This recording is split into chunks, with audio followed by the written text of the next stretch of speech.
សួស្តីមនុស្សល្អទាំងអស់គ្នាជួបជាមួយខ្ញុំប្រទៀតហើយនៅថ្ងៃនេះខ្ញុំលើកយករឿងបែបវិទ្យាសាស្ត្រមួយដែលវាមានចំណងជើងថា Tomorrowland អញ្ចឹងបើសិនបើអ្នកទាំងអស់គ្នាកំពុងតែស្វែងរកខ្សែភាពយន្តបែបហោះហើរសម័យពាក់ព័ន្ធនឹងប្រព័ន្ធបច្ចេកវិទ្យាវិទ្យាសាស្ត្រមនុស្សហោះមនុស្សហើរមនុស្សដើរលើដីមនុស្សស្រីមនុស្សប្រុសដើរលើគ្នារឿងមួយនេះគឺស័ក្តិសមសម្រាប់អ្នកទាំងអស់គ្នាហើយដូច្នេះបើចង់ដឹងថាសាច់រឿងរបស់វាល្អមើលយ៉ាងណានោះសូមតាមដានជាមួយខ្ញុំទាំងអស់គ្នាប៉ុន្តែមុននឹងជិតដល់សាច់រឿងខ្ញុំសង្ឃឹមថាអ្នកទាំងអស់គ្នាកុំភ្លេចជួយចុច Subscribe និងដាក់កណ្ដឹងម្នាក់មួយផងដើម្បីទទួលបានវីដេអូថ្មីបន្តទៀតសាច់រឿងដំបូងបង្អស់របស់យើងគឺនិយាយអំពីអ្នកបង្កើតថ្មីម្នាក់ដែលគាត់មានឈ្មោះថា Frank Walker បាននឹងកំពុងនិយាយជាមួយនឹងមនុស្សស្រីម្នាក់អំពីរឿងអតីតកាលរបស់ពួកគេមុននឹងពេលដែលពួកគេចូលនៅទីនេះ Frank ក៏បានរៀបរាប់ពីជីវិតរបស់គាត់កាលពីនៅតូចគឺនៅក្នុងឆ្នាំ1964ដែលនៅពេលនោះ Frank បានចូលរួមក្នុងកម្មវិធីវិទ្យាសាស្ត្រមួយនៅទីក្រុង New York ក្នុងគោលបំណងដើម្បីលក់ Jetpack របស់គាត់ដែលជារបស់បង្កើតថ្មីមានលក្ខណៈបែបទំនើបប្រើប្រាស់ដើម្បីហោះទៅលើមេឃបើសិនជាហោះចូលទៅក្នុងដីប្រហែលជាចម្លែកហើយគាត់នឹងក៏បានបង្ហាញឧបករណ៍របស់គាត់ទៅកាន់បុរសម្នាក់ដើម្បីឲ្យគាត់នឹងដាក់ពិន្ទុជាអកុសលម៉ាស៊ីនរបស់គាត់នឹងត្រូវបានគេបដិសេធមិនទទួលទិញពីបុរសម្នាក់នោះឡើយដែលគាត់នឹងមានឈ្មោះថា David Nick ដោយសារតែ Nick នឹងគាត់មិនជឿជាក់លើម៉ាស៊ីននឹងថាអាចដំណើរការបាននៅពេលដែល Frank កំពុងនិយាយជាមួយ Nick ស្រាប់តែមានក្មេងស្រីស្អាតម្នាក់នាងមានឈ្មោះថា Athena បានដើរមករួចហើយនាងក៏បានមកសួរ Frank ថាតើ Frank ជាអ្នកបង្កើតម៉ាស៊ីននេះមែនទេ Frank ក៏បានតបទៅវិញថាបាទមែនហើយខ្ញុំជាអ្នកបង្កើតវាដោយសារតែខ្ញុំនឹងមិនចង់រងចាំឲ្យអ្នកផ្សេងបង្កើតឲ្យខ្ញុំទេតែ Frank ក៏បានសម័យដល់ការពិសោធន៍ឧបករណ៍របស់គាត់តាំងពីដំបូងពេលដែលគាត់ប្រើតោនគឺថារបស់ដែលគាត់បង្កើតនឹងសឹងតែហោះមិនហួសពីដីពីច្រើនគឺបោកដីបុកក្បាលបោកស្មៅតែហោះមិនស្រួលនឹងអាចធ្វើយើងមានគ្រោះថ្នាក់ទៀតនិយាយទៅរបស់គាត់នឹងមិនដំណើរការតែម្ដងក្រោយពីទទួលបានការបដិសេធ Frank ក៏បានមកអង្គុយនៅខាងក្រៅហើយគាត់នឹងក៏បានសម័យដល់ឪពុករបស់គាត់ដែលមិនគាំទ្រមិនដែលលើកទឹកចិត្តកូនខ្លួនសោះដែលធ្វើឲ្យគាត់នឹងមានការបាក់ទឹកចិត្តជាខ្លាំងទោះជាឪពុករបស់គាត់នឹងឃើញថា Frank នឹងបានបង្កើតឧបករណ៍ថ្មីក៏ឪពុកម្នាក់នឹងមិនខ្វល់ដែរតែ Frank ក្មេងតូចរបស់យើងនេះគាត់នៅតែមិនចោះចាញ់នៅតែមានការតស៊ូក្នុងជីវិតបន្តិចក្រោយមក Athena នឹងបានមកលួចជួបជាមួយនឹង Frank ដោយអាចកំបាំងរួចហើយនាងក៏បានឲ្យកន្លះមួយដែលមានពណ៌ខៀវមកដល់ Frank ហើយប្រាប់ឲ្យ Frank ធ្វើដំណើរតាមនាងទៅកាន់កន្លែងជិះទូកកម្សាន្តមួយរបស់ Walt Disney ហើយក្មេងប្រុសម្នាក់នោះក៏បានតាមក្មេងស្រីម្នាក់នោះពិតមែនពេលដែលគាត់កំពុងតែជិះទូកតាមនាងនៅកន្លែងមួយហ្នឹងស្រាប់តែពួកគេនឹងបាត់ខ្លួនអស់រលីងបន្ទាប់មកកន្លះអាចកំបាំងដែលជាប់អាវគាត់នោះត្រូវបាន scan ដោយម៉ាស៊ីន laser ម្យ៉ាងដែលមានលក្ខណៈអស្ចារ្យមែនទែនហើយគាត់នឹងក៏ត្រូវបានបញ្ជូនទៅកាន់កន្លែងមួយទៀតប្រៀបដូចជាចំណតរថភ្លើងអញ្ចឹងពេលដែលចូលទៅកាន់ម៉ាស៊ីនហ្នឹងស្រាប់តែគាត់នឹងធ្វើដំណើរឆ្លងទៅទីតាំងមួយទៀតយ៉ាងលឿនគឺលឿនមែនទែនតែម្ដងដែលធ្វើឲ្យគាត់ទៅដល់ទឹកដីដ៏អស្ចារ្យមួយទៀតដែលត្រូវបានគេស្គាល់ថា Tomorrowland ជាកន្លែងដែលប្រមូលផ្ដុំនូវវិទ្យាសាស្ត្រទំនើបដែលធ្វើឲ្យគាត់នឹងមានការភ្ញាក់ផ្អើលមែនទែនភ្លាមនោះគាត់ក៏បានឃើញរ៉ូបតធំជាច្រើនបានមកធ្វើការវាយប្រហារមកលើគាត់បណ្ដាលឲ្យគាត់នឹងចុះមកខាងក្រោមមិនចុះនិយាយទៅធ្លាក់តែម្ដងហើយក៏បានជួបជាមួយរ៉ូបតផ្សេងទៀតហើយរ៉ូបតមួយផ្សេងទៀតនឹងក៏បានជួយជួសជុលឧបករណ៍ Jetpack របស់គាត់ដែលសម្រាប់ហោះហើរហ្នឹងបន្តិចក្រោយមកស្រាប់តែរ៉ូបតផ្សេងទៀតនឹងបានធ្វើការវាយប្រហារគាត់បន្តទៀត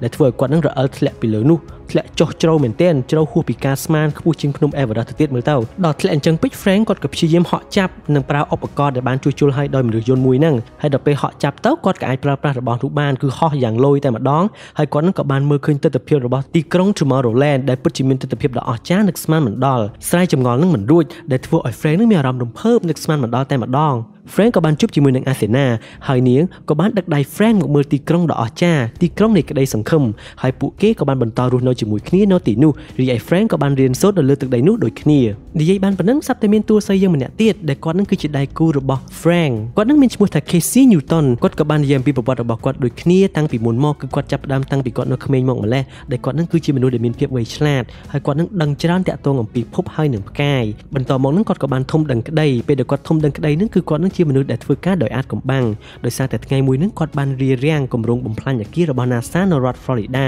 សហរដ្ឋអាមេរិកព្រោះឪពុករបស់នាងដែលមានឈ្មោះថា Eddie នឹងគឺជាវិស្វករដែលធ្វើការនៅ NASA ប៉ុន្តែនឹងគាត់ត្រូវប្រឈមមុខនឹងការបាត់បង់ការងាររបស់គាត់ដោយសារតែអគារនឹងជិតត្រូវគេបំផ្លាញអញ្ចឹងអត់មានការងារសម្រាប់គាត់ធ្វើនោះទេនៅយប់នោះផងដែរនឹងស្រាប់តែមានក្មេងស្រីម្នាក់ដែលអ្នកទាំងអស់គ្នាប្រហែលជាស្គាល់គាត់ហើយមើលទៅគឺគាត់នឹងគឺជា Athena ដែលជាក្មេងស្រីជួបជាមួយ Frank តាំងពីឆ្នាំ1964មកម្លេះអ្នកទាំងអស់គ្នាប្រកាសជាឆ្ងល់ហើយថាអ្វីបានជាក្មេងស្រីម្នាក់នេះអត់ចេះចាស់សោះអញ្ចឹងប្រហែលជីវិតអមតៈហើយមើលទៅតែខ្ញុំមិនទាន់ប្រាប់អ្នកទាំងអស់គ្នាទេទុកឲ្យឆ្ងល់សិនឥឡូវនេះនាងកំពុងតែយកអាកន្លះដៃដែលនាងធ្លាប់ឲ្យ Frank កាលពីឈុតដំបូងនោះយកមកដាក់នៅក្នុងម៉ូតូរបស់នាងតែកន្លះនោះនឹងគឺនៅសល់តែមួយចុងក្រោយប៉ុណ្ណោះរួចហើយនាងក៏បានយកសក់ scan DNA របស់ Casey នឹងដូច្នេះមានតែ Casey ទេដែលអាចប្រើកន្លះនោះបាន ចឹងយើងមានតែចាំមើលទាំងអស់គ្នាទេថាកន្លះដៃហ្នឹងគឺវាអស្ចារ្យប៉ុណ្ណាទៅស្អែកឡើងនិយាយមកដល់ការសិក្សារបស់នាងវិញនៅក្នុងថ្នាក់រៀនគ្រប់ម៉ោងគ្រប់គ្រូឲ្យតែគេស៊ីនាងលើកដៃសួរតាក់ទងនឹងការរងគ្រោះនៃផែនដីនោះគ្មានគ្រូណាអើពើនឹងសំណួររបស់នាងនោះទេប្រហែលជាពួកគ្រូហ្នឹងមិនចាប់អារម្មណ៍នឹងរឿងនេះហើយមើលទៅឥឡូវនេះដល់ពេលយប់ដែលជាយប់លើកទី2ហើយដែលនាងបានមក NASA ទៀតដើម្បីបំផ្លាញគម្រោងបំផ្លាញអគាររបស់ NASA នេះតែលើកនេះនាងត្រូវបានចាប់ខ្លួនដោយនាងបង្ហោះដ្រូនដោយគ្មានការអនុញ្ញាតនៅឯកន្លែងប៉ូលីសឪពុករបស់នាងនឹងក៏បានធានានាងចេញពីទីនោះបន្ទាប់មកប៉ូលីសក៏បានបកគលរបស់របបផ្សេងៗទៀតនៅក្នុងម៉ូតូរបស់នាងនឹងឲ្យនាងវិញរួចហើយនាងក៏បានប្រទះឃើញកន្លះដែកនោះប៉ូលីសថារបស់នោះគឺជារបស់នាងទាំងអស់ប៉ុន្តែនាងមិនស្គាល់កន្លះដែកនោះទេបន្ទាប់មកនាងក៏បានទៅប៉ះកន្លះដែកនោះហើយនាងបានភ្ញាក់ចំកណ្ដុំឆែបកែបយក្សកន្លះនោះបាននាំនាងទៅកាន់ភពមួយដ៏អស្ចារ្យផ្សេងទៀតដែលនាងនឹកស្មានមិនដល់ទឹកដីដ៏មានភាពអស្ចារ្យមានខ្យល់បរិសុទ្ធទេសភាពសតកាលគឺទឹកដី Tomorrowland តែពេលដែលនាងដោះដៃចេញពីកន្លះដែកនោះនាងក៏ភ្ញាក់ព្រឹតចំកណ្ដុំឆែបកែបតូចហើយគិតក្នុងចិត្តថាអញនៅក្នុងប៉ុស្តិ៍ប៉ូលីសដដែលហ្នឹងហើយអាប៉ែនៅក្នុងប៉ុស្តិ៍ប៉ូលីសហ្នឹងនិយាយថាយីប៉ែនេះបែបឡប់ទៅដឹងនាងក៏បន្តកាន់កន្លះដៃនោះទៀតរួចហើយនាងក៏ចង់បន្តដើរទៅរកអគារដ៏អស្ចារ្យនោះតែបុកជញ្ជាំងប៉ាំងពេលនាងភ្ញាក់មកវិញនាងនៅក្នុងប៉ុស្តិ៍ប៉ូលីសដដែលអ្នកអង្គុយជិតនាងគិតថាយីប៉ែនេះឈួតហើយបន្តមកនាងក៏បានយកសម្បកស្ករកៅស៊ូនឹងខ្ចប់កន្លះដែកនោះហើយឪពុករបស់នាងក៏បានមកយកនាងទៅផ្ទះវិញនាងក៏បាននិយាយរាយរាប់ប្រាប់ឪពុករបស់នាងអំពីកន្លះដែកនោះថាវានឹងពិតជាអស្ចារ្យណាស់ឪពុករបស់នាងនឹងក៏បានឈប់ឡានដើម្បីប៉ះវាប៉ុន្តែគាត់មើលមិនឃើញអ្វីនោះទេប៉ុន្តែពេលដែលនាងប៉ះវិញនឹងសັບតែនាងហោះកណ្ដាលវាលយ៉ាងចម្លែកនាងក៏បានសែកសួរប៉ារបស់នាងថាប៉ាឯងមិនឃើញអីអត់ប៉ានាងនឹងក៏បានកន្ត្រាក់យកកន្លះដែកនោះមកវិញហើយបានប្រាប់ថាបិទមាត់បាននេះថាថ្លង់ខ្លាំងអញ្ចឹងណាលុះយប់ឡើងនាងក៏បានទៅលួចអាកន្លះហ្នឹងពីបន្ទប់ឪពុករបស់នាងហើយនាងក៏បន្តកាន់វាទៀតនៅខាងក្នុងផ្ទះនោះផងដែរនាងក៏បានកាន់ឲ្យដើរចុះតាមកាន់ចណ្ដើធ្លាក់ទុងតាំងហើយឈឺពេញខ្លួនទាំងអស់នាងក៏បន្តយកកង់របស់នាងជិះតាមរកអគារ Tomorrowland តាមរយៈកន្លះដែកនោះរួចហើយនាងក៏បានដើរដល់វាលស្មៅមួយពេលនាងចាប់កាន់កន្លះដែកនោះម្ដងទៀតនាងក៏បានមកដល់ទីក្រុង Tomorrowland ដែលជាទីក្រុងដ៏អស្ចារ្យមនុស្សហោះហើរពេញអាកាសអគារវិញក៏មានភាពល្អប្រណិតរីឯរទេះភ្លើងវិញក៏ហោះហើរដូចយន្តហោះអញ្ចឹងមនុស្សគ្រប់គ្នាធ្វើការសន្ទនាដូចធម្មតាប៉ុន្តែគ្មាននរណាអាចមើលឃើញនាងនោះទ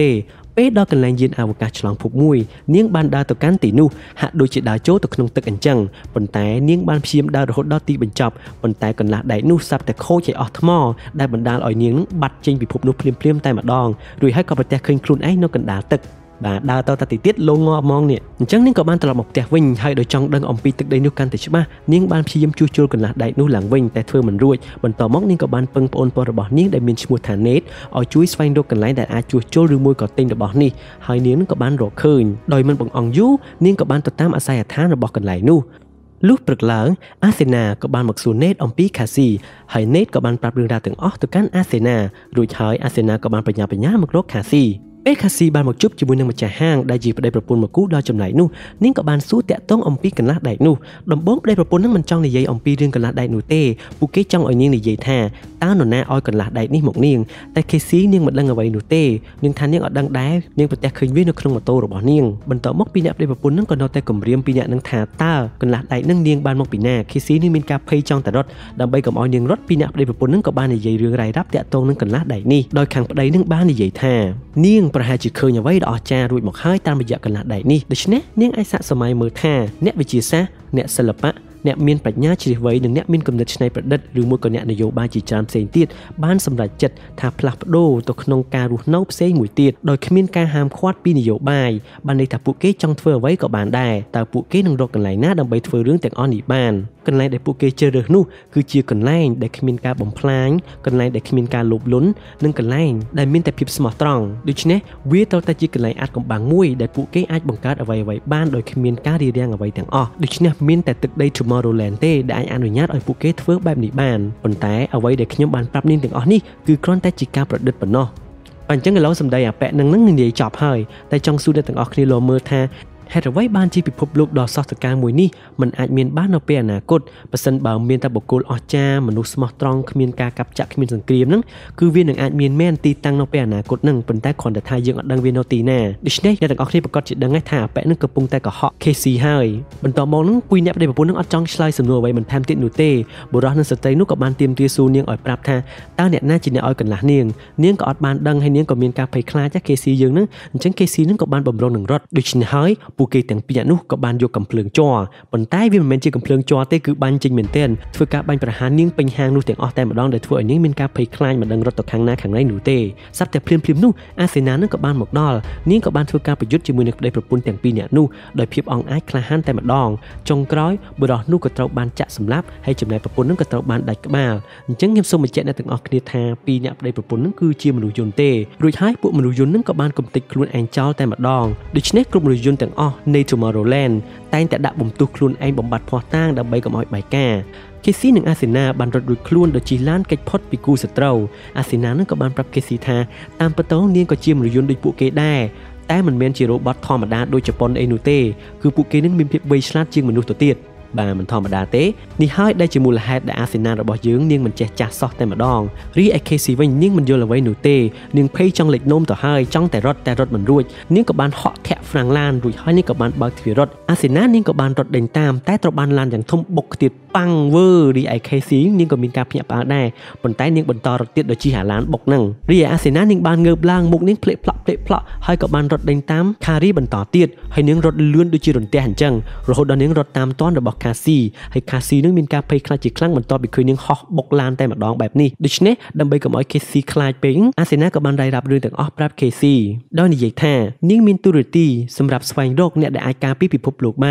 នមនុស្សដែលមិនបោះបង់ភពផែនដីមនុស្សដែលស្រឡាញ់ផែនដីមនុស្សដែលមិនប្រើពាក្យ give up ហើយម្នាក់នោះគឺជា Casey នេះឯងដោយនាងមានចំណុចពិសេសទាំងអស់នេះទើបអាសេណានឹងសម្រេចចិត្តឲ្យអាកន្លះដៃចុងក្រោយនឹងមកឲ្យCaseyតែអាសេណាក៏បានប្រាប់នាងថាមានមនុស្សម្នាក់ទៀតពិសេសដូចជានាងដែរដែលគាត់នឹងមានឈ្មោះថា Frank Walker បកមកដល់អាកន្លែងកើតហេតុនេះវិញក្រោយប៉ូលីសនឹងបានមកដល់ធ្វើកសលវិច័យគ្រប់បែបយ៉ាងទាំងអស់ពួកគេនឹងអត់ឃើញភ័ស្តុតាងអ្វីសោះបន្ទាប់មកស្រាប់តែមានក្រុមអាវខ្មៅមួយក្រុមបានចុះមកពួកគេនឹងគឺជាក្រុមរបស់ប្តីប្រពន្ធនោះឯងក្រុមមនុស្សយន្តមកពី Tomorrowland បានធ្វើការបាញ់កំភ្លើងរួចហើយក៏បានបាត់ខ្លួនប៉ូលីសនឹងនៅសល់តែខ្យល់ផោមឥឡូវនេះមកដល់ពីអ្នកនឹងវិញបើកបានឆ្ងាយបន្តិចនឹងអាសេណានឹងក៏បានបើកទ្វារទម្លាក់ Casey នៅមុខផ្ទះរបស់ Frank Casey ក៏បានដើរមកដល់ទ្វារផ្ទះរបស់ Frank ដើម្បីឲ្យគាត់នឹងជូននាងទៅកាន់ទឹកដី Tomorrowland តែនាងត្រូវបានឃ្លាតចេញពីផ្ទះនោះដោយសារតែថាមពលវិជាសាស្ត្រមួយយ៉ាងប៉ុន្តែ Frank ក៏បានបដិសេធនឹងសំណើរបស់នាងដោយគាត់នឹងបាននិយាយថាគ្មានទឹកដី Tomorrowland អ្វីនោះទេអ្វីដែលនាងឃើញនោះគ្រាន់តែជាវីដេអូដែលគេថតទុកកាលពីមុនប៉ុណ្ណោះប៉ុន្តែដោយមិនចោះចាញ់នាងក៏បានប្រើវិធីសាស្ត្រល្បិចកលគ្រប់ចម្ពោះ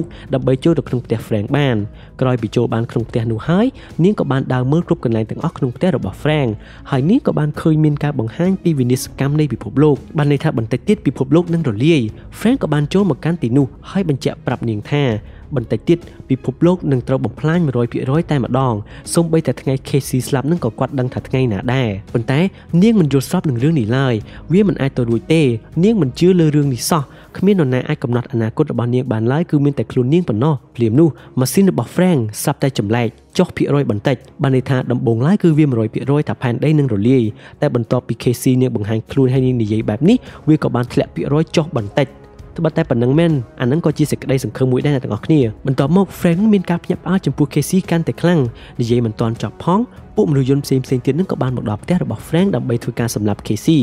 Frank ក៏បានសម្រេចចិត្តជួយ Casey ឥឡូវនេះក្រុមរបស់មនុស្សយន្តទាំងអស់នោះបានមកធ្វើការវាយគំទេចទ្វារសុវត្ថិភាពរបស់ Frank ក៏បានធ្វើការវាយតបតទៅវិញយ៉ាងចាស់ដៃដូចគ្នាទៅលើក្រុមមនុស្សយន្តទាំងអស់នោះដោយគ្មានភាពភ័យខ្លាចមានទាំងឆក់បោះបាញ់កាប់ចាក់កាប់បុកតលូងទុងតាំងពីផ្ទះនោះទាំងអស់តែម្ដងហើយឈុតល្អសាយបំផុតនឹងគឺអាឡ័យកំពិតមុខមនុស្សយន្តនឹងតែម្ដង Casey នឹងដាក់ប៉ាំងប៉ែកនឹងកំពិតមុខបន្ទាប់មកនាមថែមប្រមាណដបងទៀតព្រោះគាត់ខ្លាចពេកដល់ខ្លាចពេកវាយកាន់តែខ្លាំងតែម្ដងបន្ទាប់ពីនោះ Frank ក៏បានហៅ Casey ចូលទៅអាកន្លែងអាងូតទឹកនឹងដើម្បីរត់ចេញពីផ្ទះនឹងហើយបំផ្ទុះផ្ទះនេះចោលតែក៏ត្រូវបានរារាំងពីអាមនុស្សយន្តមុខកំពិតនឹងដូចគ្នាប៉ុន្តែអត់អីទេពួកគេនឹងក៏បានហោះចេញពីផ្ទះនោះផុតដោយសុវត្ថិភាពរីឯផ្ទះទាំង4ក៏បានផ្ទុះរីឯពួកគេទាំងពីរនឹងក៏បានដើរចូលទៅក្នុងព្រៃហើយក៏បានជួបជាមួយនឹងអាសេណាដែលមើលទៅ Frank ហាក់ដូចជាមានការខឹងសម្បាចំពោះអាសេណាដដែលដោយសារតែការពីក្មេងនឹងខ្លួនខំលះបង់តាមក្មេងស្រីម្នាក់នេះប៉ុន្តែនឹងពេលដែលខ្លួនដឹងយូរទៅទើបដឹងថាក្មេងស្រីម្នាក់នេះគឺជាមនុស្សយន្តសោះដូច្នេះហើយនឹងបានជាគាត់នៅតែខឹងនាងបែបមិនស្រួលលួចស្រឡាញ់គេណាដល់ពេលដឹងគេមនុស្សយន្តខកចិត្តយ៉ាងណាក៏ដោយនឹងអាសេណាក៏បាននិយាយថាមានតែ Casey ប៉ុណ្ណោះ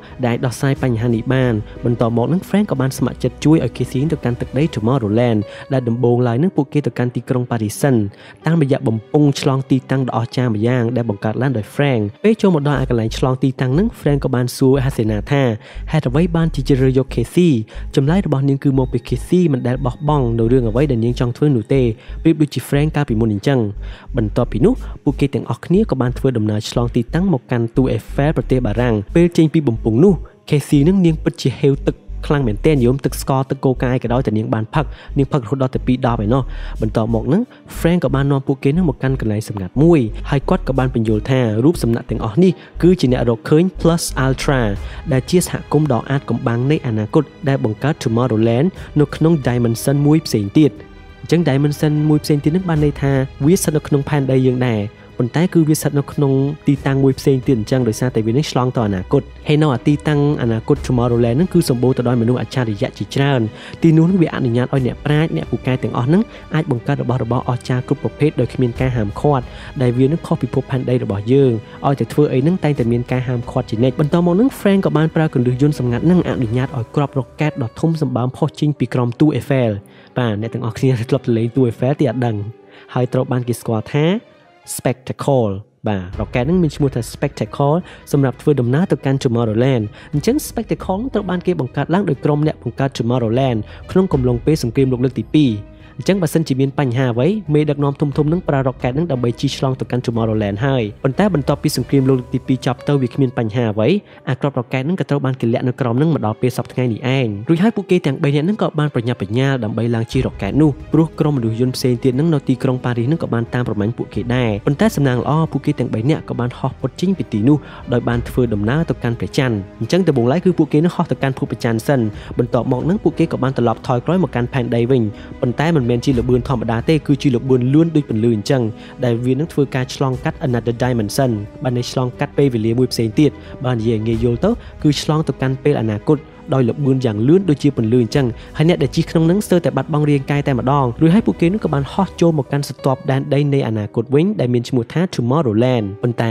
ពេលដែលពួកគេចុះមកដល់ទឹកដីដ៏ស្រស់ស្អាតដែល Casey នាងធ្លាប់បានឃើញនោះត្រូវបានបំផ្លាញទាំងស្រុងទៅហើយដោយសារតែការគ្រប់គ្រងរបស់ Nick ប្រហែលជា Nick នឹងជាមេដឹកនាំមិនសូវល្អហើយបានជាវាចេញលក្ខណៈបែបនេះភ្លាមនោះនឹង Nick នឹងក៏បានមកជួបជាមួយពួកគេផ្លែតតែម្ដង Frank ក៏បានលួចយកគ្រាប់បែកដ៏អស្ចារ្យនឹងលាក់នៅក្នុងខ្លួនរបស់ Athena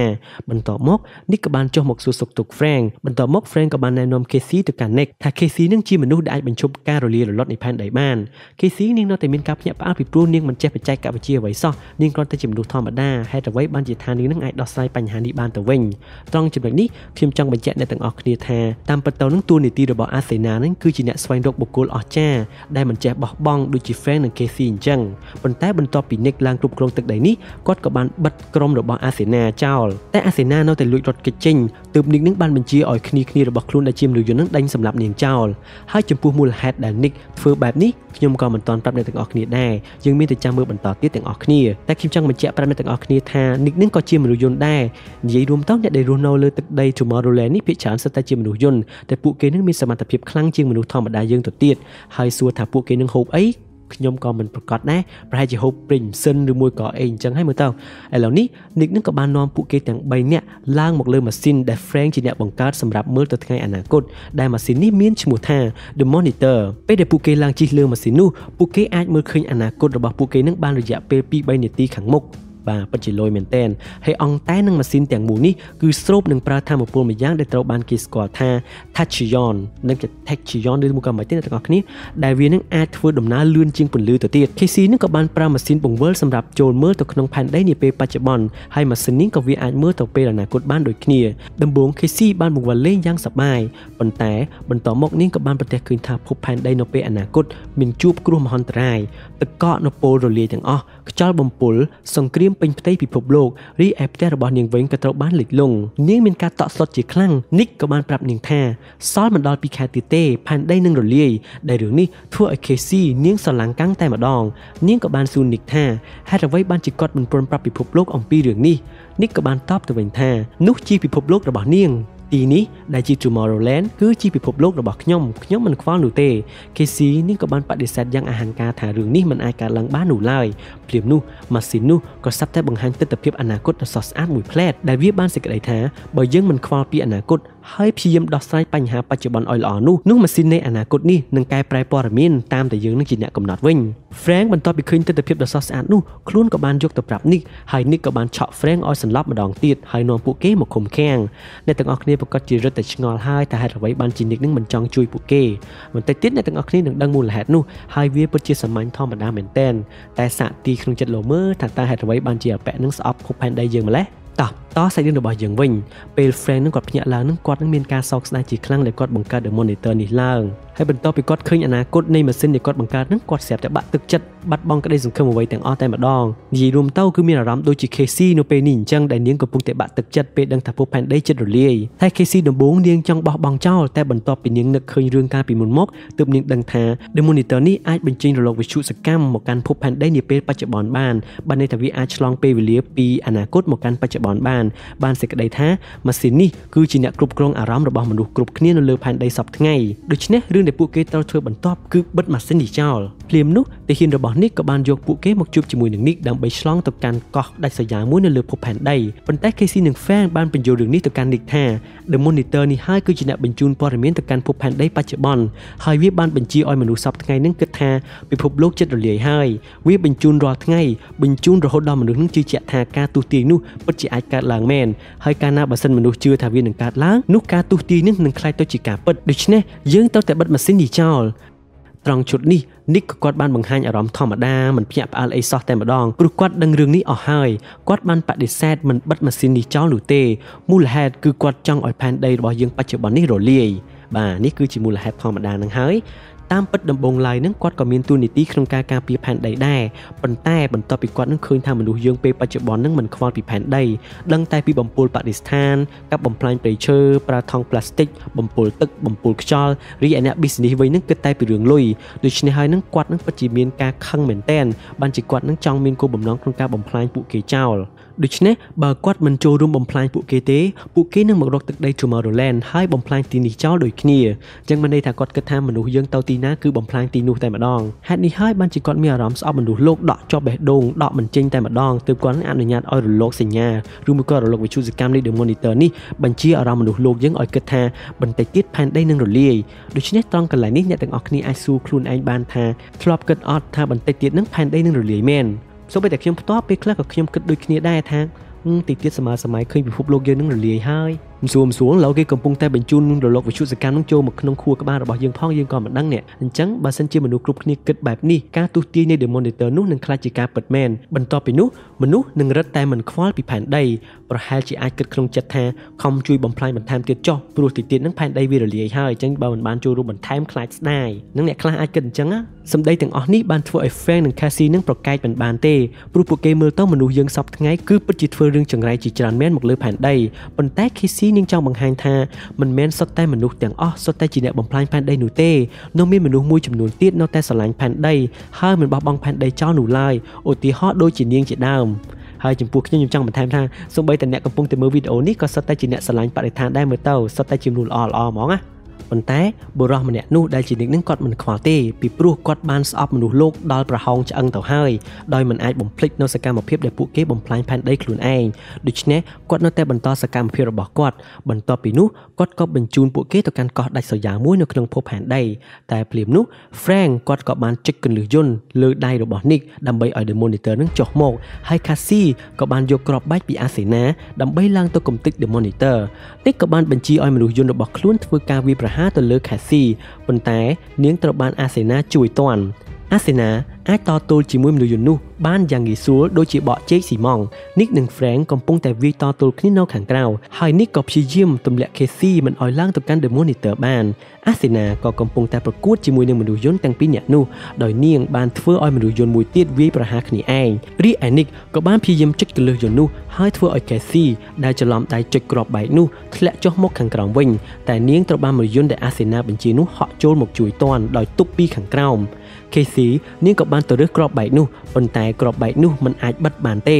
ដូច្នេះបន្តិចទៀតវានឹងផ្ទុះអាសេនាក៏បានបោះគ្រាប់បែកនោះចេញទៅខាងក្រៅ Frank និង Nick ក៏បានព្យាយាមរត់ចូលមកខាងក្នុងដើម្បីគេចពីគ្រាប់បែកបាទរត់មិនទាន់ផ្ទុះងាប់លើហ្នឹងតែគ្រាប់បែកនោះក៏បានផ្ទុះរីឯ Nick នឹងក៏ត្រូវបានកិនដោយបន្ទះដែកយ៉ាងធំមួយបន្ទាប់មកអាសេនានាងក៏បានឃើញពីអនាគតបន្តិចតាមរយៈ ថាជាយ៉នថានីកនឹងបាញ់ Frank បន្តិចទៀតក្រោយមកនាងក៏បានហក់ទៅបាំងហើយធ្វើឲ្យនាងទៅរបួសជួសជុលមិនបានដែលធ្វើឲ្យ Frank និង Cassie មានការសោកស្ដាយជាខ្លាំងតែនាងបានថតសម្លេងទុកតាំងពីយូរយារណាស់មកហើយសម្រាប់ Frank ដោយនាងបាននិយាយពីរឿងរ៉ាវទាំងអស់ប្រាប់ Frank កាលពីមុននឹងដោយនាងបានរាយរាប់រឿងទាំងអស់ប្រាប់ Frank